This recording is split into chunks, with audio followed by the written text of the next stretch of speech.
My name is Rodney Hough.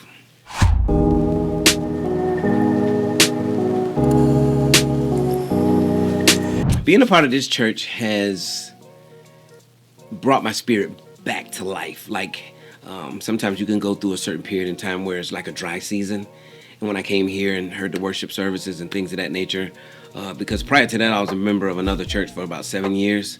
Not to say anything bad, but it just didn't do for me what I needed. I needed to feel the spirit. I needed to feel more alive. And when I came here for the first time, I was like, yes. So it brought me back to a place where I needed to be, as well as my children.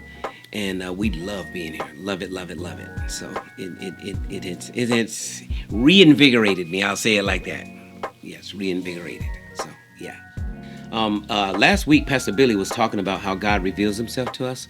And God actually revealed himself to me in an audible voice. Something that a lot of people don't know. I've been incarcerated before. I had been in a jail cell for about 18 months, waiting to be sentenced. I was in Mecklenburg County Jail, North Carolina. And it was about 5 a.m. in the morning. And I was on my knees praying.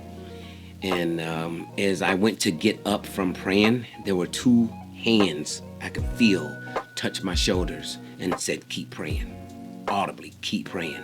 And I was like, am I dreaming? Like, what's going on here? I had chills all over my whole body, from the top of my head to the soles of my feet. I was completely just goosebumps everywhere.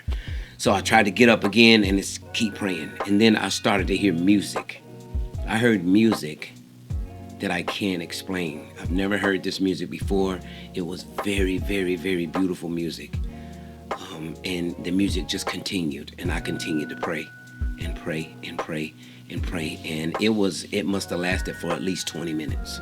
I was just caught up in the spirit, that caught up, like it was something I'd never felt before in my life. And it hadn't happened again, but it's something that's embedded in my mind and spirit, and something that I'll never forget. So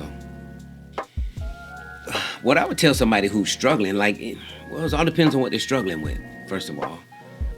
And if they're struggling with a belief system or a belief in God or waiting for God to do a certain thing in their lives, I'll say keep praying. Keep praying and stay away from people who are negative. You got to surround yourself with positive people who are in alignment with you, people who are pretty much thinking the same way you think, believing the same way that you believe, and that will help you get through your struggle. And come to church. Come to church. And don't come to church just on Sunday. Come whenever church is going on. Come to church as much as possible.